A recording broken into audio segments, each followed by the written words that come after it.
Hi friends, कैसे हैं आप लोग। मैं हूं ताहिर परवेज और आप देखना शुरू कर चुके हैं मेरा YouTube channel CM classes. CM class में आजकल हम डिस्कस कर रहे हैं law of motions. Law of motion के बारे में हमने पिछले लेक्चर में बताया था कि इनर्शिया क्या होती है और Newton's first law of motion, इसके बारे में हमने बात किया था। इनर्शिया के बारे में आइए थोड़ा सा और समझ लेते हैं, फिर हम आगे चलते हैं। सबसे पहले लॉ ऑफ इनर्शिया में हमने बताया था law of inertia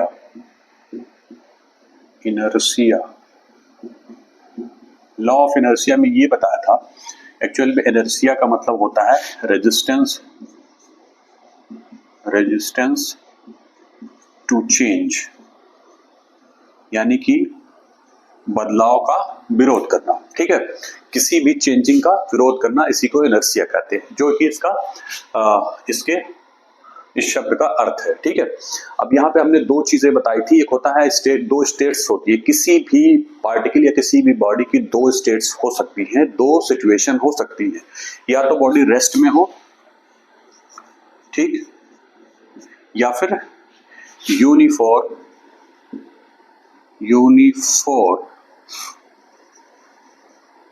linear motion, ये दो स्टेट्स हो सकती हैं। ठीक है, पहली सिचुएशन में ये होता है कि बॉडी रेस्ट में होती है। रेस्ट का मतलब ये हुआ कि वो बॉडी में मूवमेंट नहीं होता है। रेस्ट का मतलब ये नहीं है कि उस पर कोई फोर्स नहीं लग रहा है, फोर्स लगता है, लेकिन नेट फोर्स जो है वो जीरो होता है, जिसकी वजह से मूवमेंट उसमें नहीं होता। आप समझिए इस बात को। जैसे ये कोई पिंड है, कोई बॉडी है जिसका द्रव्यमान, जिसका मास m है। ठीक है, वो इस सरफेस पे है। ठीक, इस सरफेस पे है।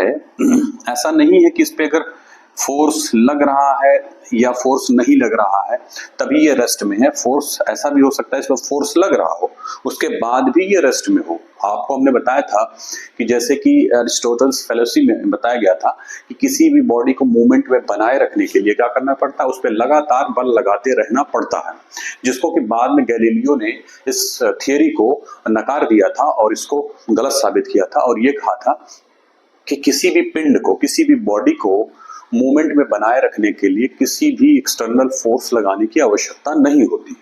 बस शर्त ये है कि उसको, उसकी गति को रोकने वाला कोई रेजिस्टेंस फोर्स, जैसे कि फोर्स ऑफ फ्रिक्शन या एयर रेजिस्टेंस जैसे फोर्स अगर ना लगे, तो अगर बॉडी एक कांस्टेंट वेलोसिटी से, यानी कि एक कांस्टेंट स्पीड से एक सीधी रेखा में अगर वो चल रही है, तो उसकी गति में, उसकी वेलोसिटी में कोई परिवर्तन नहीं होगा, वो कंटिन्यू चलती रहेगी। ये हमने बताया था। यहां पे हम बात कर रहे हैं कि रेस्ट की पोजीशन क्या है। रेस्ट की पोजीशन है नेट फोर्स। किसी भी पिंड पर लगने वाला जब नेट फोर्स वो जीरो होता है। ठीक है, तो उस स्थिति में क्या होता है कि बॉडी या तो रेस्ट में रहेगी या यूनिफॉर्म लीनियर मोशन से चलेगी। ठीक है, अब रेस्ट में भी ऐसा नहीं है कि रेस्ट में है तो कोई फोर्स नहीं लग रहा। इस पे हो सकता है इधर से सपोज 10 न्यूटन का फोर्स लग रहा हो और ठीक अपोजिट डायरेक्शन में इधर से भी 10 न्यूटन का फोर्स लग रहा। इन दोनों सिचुएशन, इन दोनों फोर्सेस का रिजल्टेंट यानी नेट फोर्स कितना होगा? नेट फोर्स कितना हो जाएगा? 10 - 10 इज इक्वल टू 0।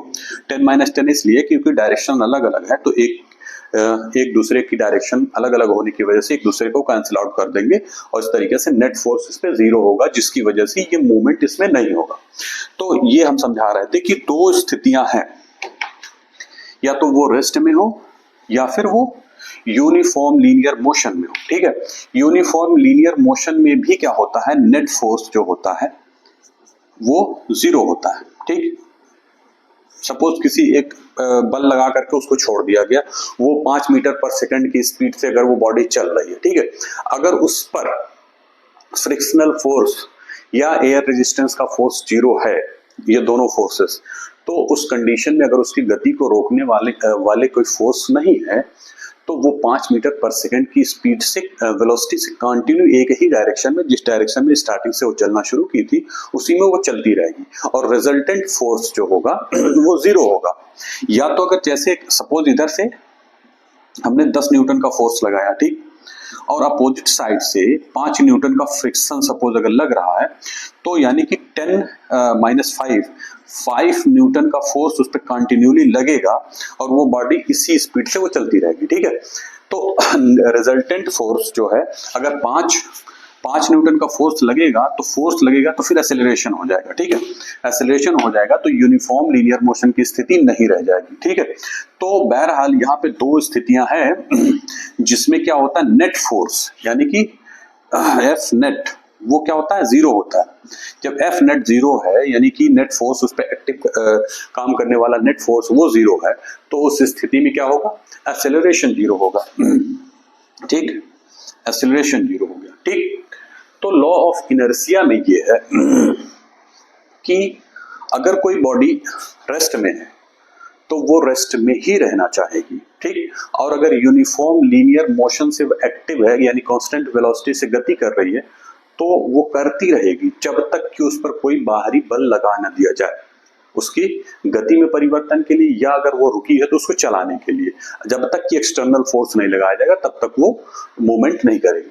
और अगर उसमें प्रयास किया जाता है और वो मूवमेंट उसमें नहीं होता है, ठीक है, तो यही जो रेजिस्टेंस है उसका विरोध है, वो क्या करती है, अपनी स्थिति में परिवर्तन का विरोध करती है। वो रेस्ट में है तो रेस्ट में ही रहना चाहेगी, और यूनिफॉर्म लीनियर मोशन में है तो उसी में वो रहना चाहेगी, ठीक। ये तो रहा इनर्शिया का कॉन्सेप्ट। अब आइए समझते हैं फ्री बॉडी डायग्राम क्या होता है,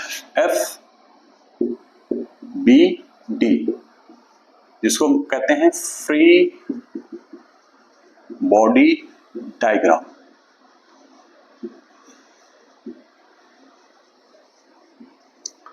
फ्री बॉडी डायग्राम क्या होता है इसको समझते हैं, ठीक है। देखिए, किसी भी पिंड पर, किसी भी अगर कोई बॉडी है उस पर कितने फोर्स लग रहे हैं, उन सारे फोर्सेस को रिप्रेजेंट करना ही फ्री बॉडी डायग्राम कहलाता है, ठीक है। जैसे ये कोई पिंड है, या फिर सपोज ये कोई पिंड है, ठीक है, इसका द्रव्यमान यानी मास m है, इस सरफेस पे रखा हुआ है, ठीक। तो इस पिंड पर कुल कितने फोर्सेस लगते हैं, ठीक है, उन सब को रिप्रेजेंट करना, ठीक है। और साथ ही साथ इस पिंड को क्या है, एक बिंदु मान लेना, इस बॉडी को एक पॉइंट मान लेना। तो डायग्राम, ये फ्री बॉडी डायग्राम बनाने की पहली शर्त ये है कि बॉडी को, यानी जो बॉडी होती है जिसपे कि हम फोर्स को कैलकुलेट कर रहे हैं, उसको क्या है, body should be represented, body should be treated as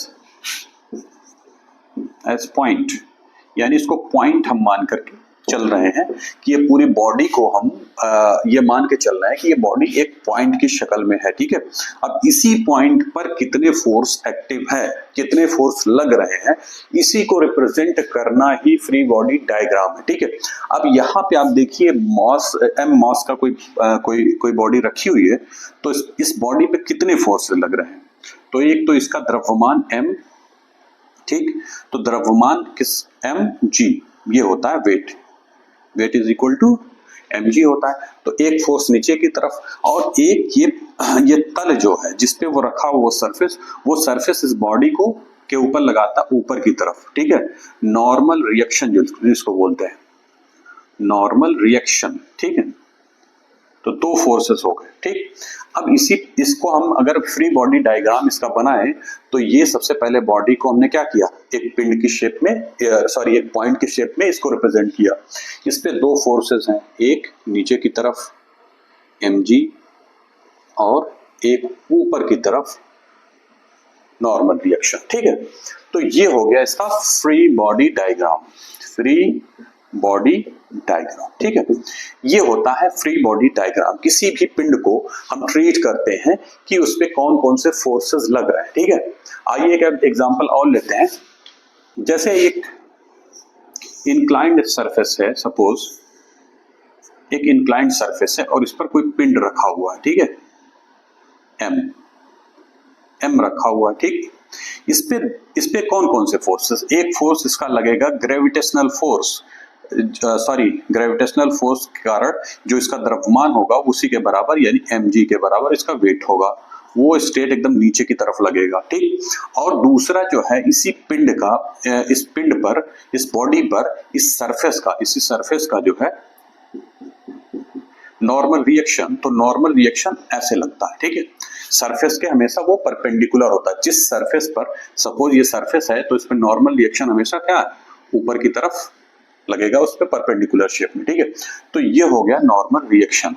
अब इसको फ्री बॉडी डायग्राम अगर हमको इसका निकालने के लिए कहा जाए तो बस कुछ नहीं है, सिंपल सा बॉडी को हम एक पॉइंट के शेप में बिहेव करेंगे, ट्रीट करेंगे, और इसके एक फोर्स mg हो जाएगा जो नीचे लगेगा, और इस पे नॉर्मल रिएक्शन ये हो जाएगा, ठीक है। ये हो गया फ्री बॉडी डायग्राम इस पिंड का, जो कि एक स्लोप पे है, तो उससे डायरेक्शन शो होती है कि कौन कौन सा बल किस डायरेक्शन में लग रहा है, ये देखते हैं। और साथ ही साथ उस पिंड को हम क्या है, एक पॉइंट की शेप में, एक पॉइंट की शक्ल में ट्रीट करते हैं, ठीक है। यहां से एक पुली लटक रही है, ठीक। इस पुली पे एक स्ट्रिंग है, जिससे एक पिंड लटका हुआ है, ठीक है, M1, और इस साइड से दूसरा पिंड है जो कि M2 है, ठीक, M2।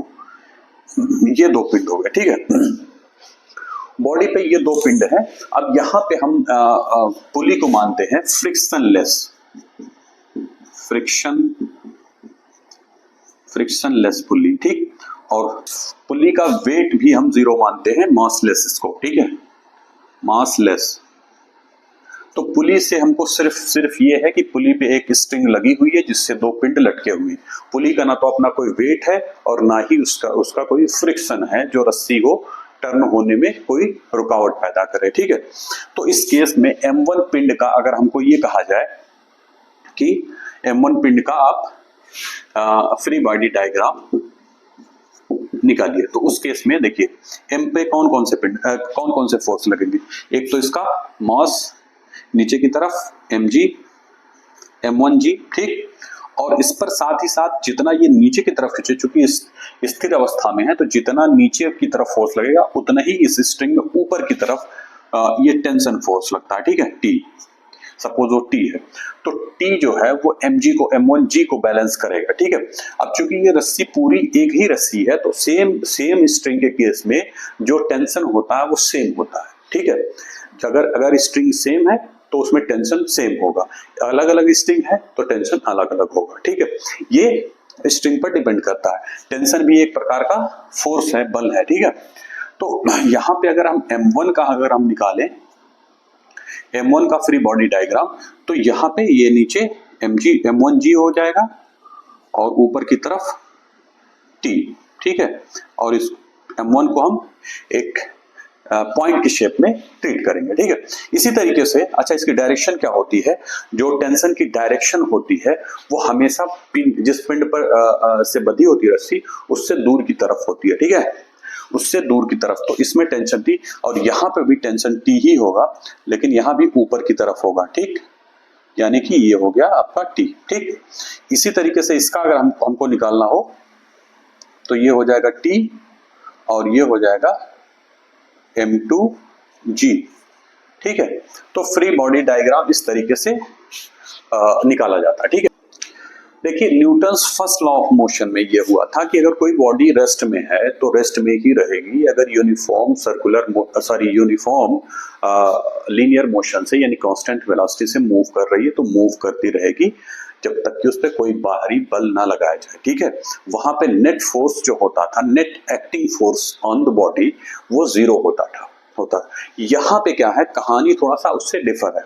यहाँ पे नेट फोर्स जो है, नेट फोर्स वो क्या है, वो 0 नहीं है, ठीक है। जब नेट फोर्स 0 ना होकर के कुछ नेट फोर्स जनरली कुछ नेट फोर्स एक्ट करता है, तो उस केस में क्या होता है, एक्सीलरेशन प्रोड्यूस होता है, ठीक है। तो यहाँ पे जनरली ये है कि Newton second law of motion जो है वो क्या होता है, F is equal to ma से रिप्रेजेंट होता है। लेकिन यहां पहुंचने से पहले इसके पीछे बहुत सारी कहानी है, आइए हम समझते हैं। ठीक है, इसके पहले समझने से पहले हमें मोमेंटम समझना होगा। मोमेंटम क्या होता है? ठीक है, मोमेंटम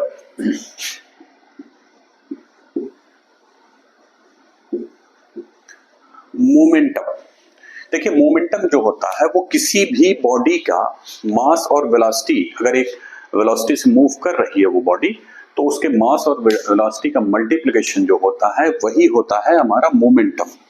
मोमेंटम को P से रिप्रेजेंट करते हैं, P is equal to mv। अगर मास, जहां पे m क्या है, वो मास है, मास ऑफ बॉडी, और v वेलोसिटी। ठीक, ये चीज होती है। अब ये है मोमेंटम। ठीक है,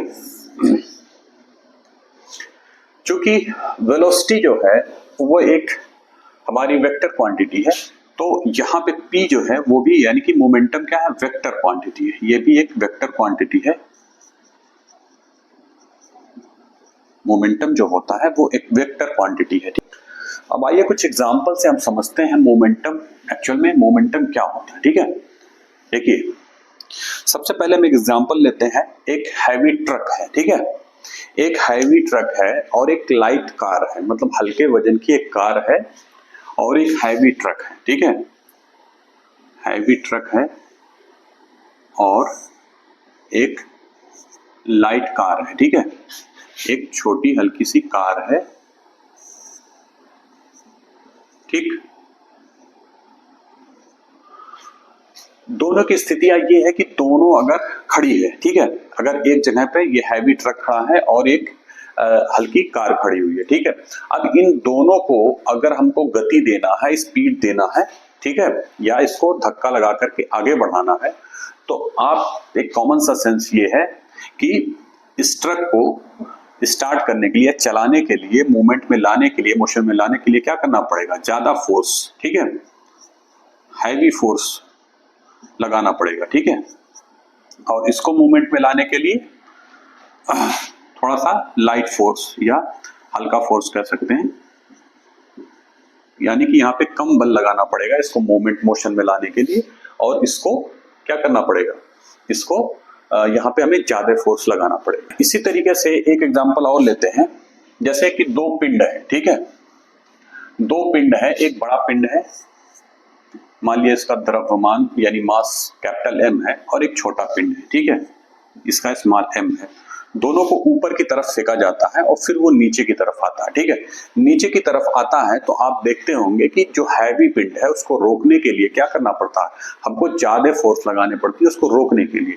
जबकि जो लाइट है, मतलब लाइट पिंड होता है जिसकी वेलोसिटी सॉरी जिसका मास कम होता है, उसको रोकने के लिए कम बल लगाना पड़ता है। ठीक है, तो इसका मतलब ये हुआ कि एक्शन ऑफ जो इफेक्ट ऑफ फोर्स है, ठीक है, effect of force on motion, ठीक है, effect of force on motion, ठीक है, वो किस पर डिपेंड करता है, मास पर, डिपेंड्स अपॉन मास।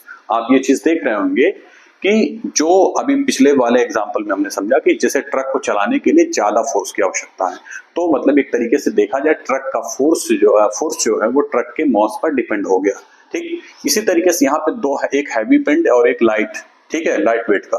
दोनों में अगर ऊपर से दोनों नीचे अगर ऐसे गिराए जाते हैं नॉर्मली, ठीक है, तो हैवी पिंड को रोकने के लिए ज्यादा फोर्स की जरूरत पड़ेगी, और कम वेट वाले, कम मास वाले जो पिंड है, बॉडी है, उसको रोकने के लिए कम फोर्स की जरूरत पड़ेगी। तो इससे ये पता चला कि जो मास होता है उसी पर फोर्स डिपेंड करता है, यानी कि मास ज्यादा तो फोर्स ज्यादा। ठीक, और एक एग्जांपल से लेते हैं, जैसे कि ये कोई गोली है जो बंदूक से निकली, ठीक है, अगर किसी पिस्टल से कोई बुलेट निकल रही है, ठीक है, तो उस बुलेट को वो जब हमारे शरीर को लगेगी तो हमारे बॉडी को चीरते हुए पार निकल सकती है। ठीक है, लेकिन अगर उसी बुलेट को हाथ से फेंक करके मॉडरेट स्पीड से मारा जाए तो मास तो सेम है, है तो दोनों ही कंडीशन में बुलेट तो सेम है, ठीक है। बट क्या है, पहली स्थिति में यहाँ पे स्पीड हाई स्पीड है यहाँ पे, ठीक, हाई स्पीड, और यहाँ पे क्या है, लो स्पीड है, ठीक। तो यहाँ पे हाई स्पीड ने क्या किया, ज्यादा फोर्स प्रोड्यूस किया, और वो हमारी बॉडी में या किसी भी चीज पे जब वो अटैक किया जाएगा उस पिस्टल से निकली हुई गोली से, तो वो उसको भेदते हुए, उसको छेदते हुए आगे निकल सकती है, ठीक। जबकि उसी गोली को अगर हम, उसी बुलेट को हाथ से चला के मारे तो उसका इफेक्ट कम हो जाता है। यहाँ पे मास क्या है, मास दोनों स्टेज में क्या है, कांस्टेंट है। वेलोसिटी क्या है, वेरिएबल है। तो जहां वेलोसिटी ज्यादा है वहां फोर्स ज्यादा लगाना पड़ रहा है, या वहां फोर्स ज्यादा प्रोड्यूस हो रहा है, ठीक है। और जहां वेलोसिटी कम है वहां पे क्या हो रहा है कि फोर्स कम प्रोड्यूस हो रहा है, या कम उसको रोकने के लिए कम फोर्स लगाना पड़ रहा है। तो इसका अर्थ ये हुआ कि effect of force on motion depends upon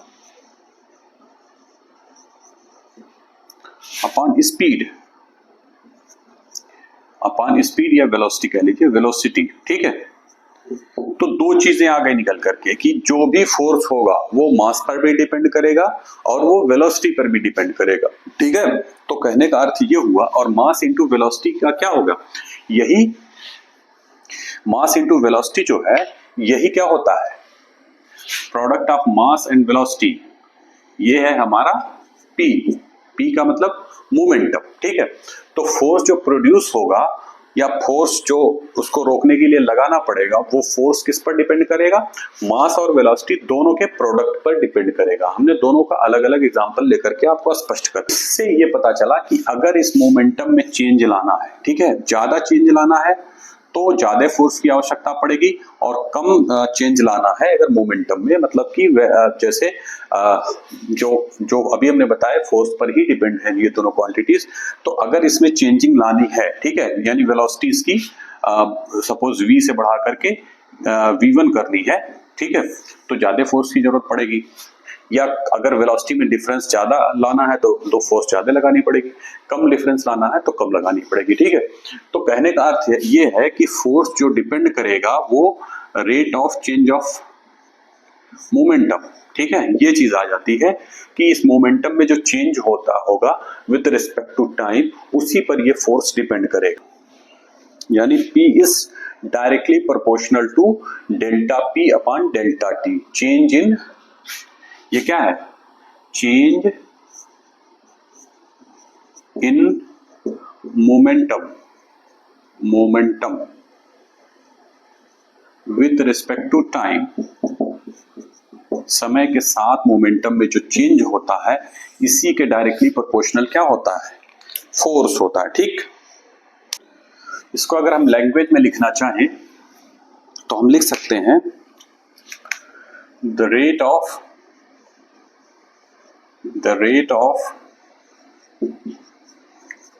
change of momentum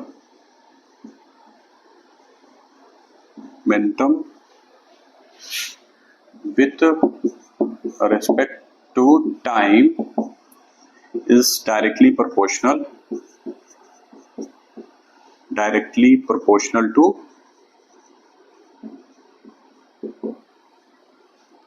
to force, ठीक है। ये है लैंग्वेज में लिखा जा सकता है, ठीक।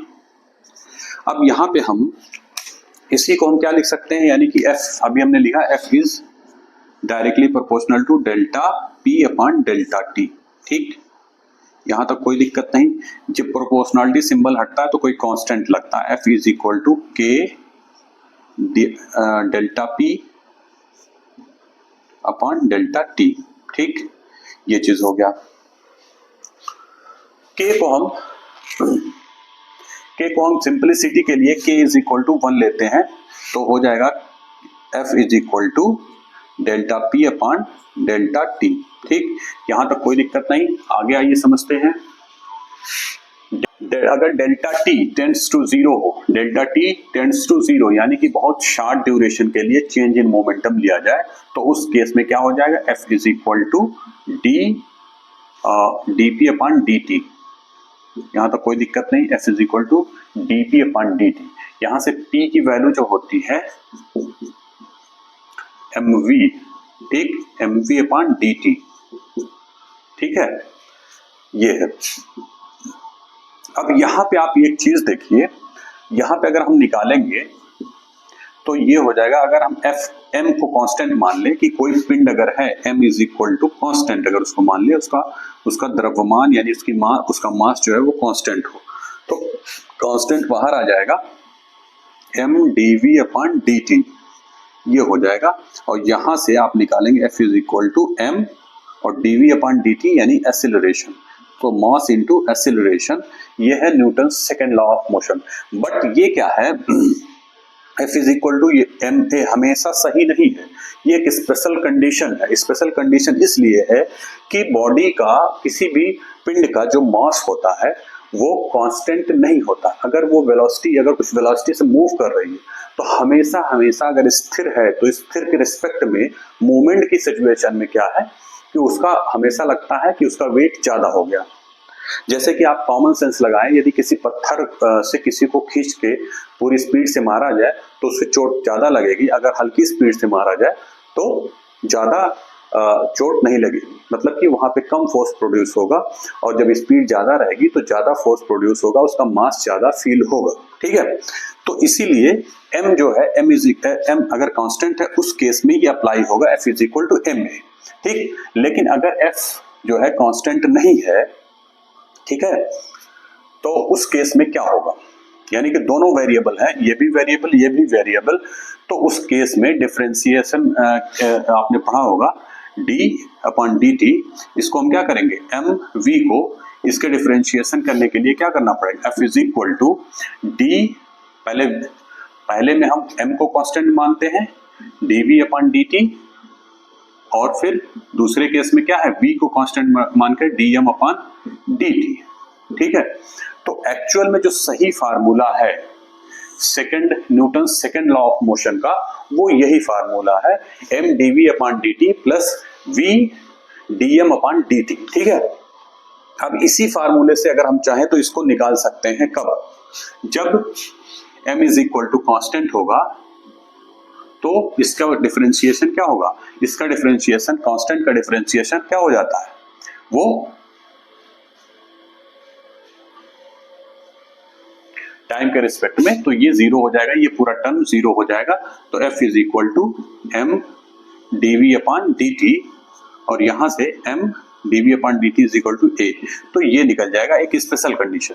यानी कि अगर देखा जाए तो स्पेशल जो एक जनरल फार्मूला है Newton second law of motion का, वो यही है, f is equal to M D V upon D T plus V D M upon D T, ठीक है। और देखिए जो चेंज इन मास होता है, ठीक है, स्पीड के साथ साथ वेलोसिटी के साथ जो मास में चेंजिंग होती है उसका फार्मूला होता है m is equal to M zero upon underroot 1 minus V square बटे सी स्क्वायर, ठीक है, ये फार्मूला होता है। इसी फार्मूले से जब अगर वेलोसिटी, किसी निश्चित वेलोसिटी से कोई बॉडी चल रही होती है तो उस केस में उसका मास जो होता है वो इस सूत्र से हम निकालेंगे, यानी कि उसका उस कंडीशन में क्या होगा, मास भी वेरिएबल हो जाएगा, ठीक है। अब यहाँ पे v क्या है, वेलोसिटी ऑफ बॉडी, ठीक, और c जो है स्पीड ऑफ लाइट, ठीक। m0 जो है वो रेस्ट पोजीशन में बॉडी का मास, और m क्या है, मूविंग सिचुएशन में उसका मास, ठीक है। तो ये हो गया हमारा, तो यहां से हम ये निकल गया हमारा Newton second law of motion, ठीक है।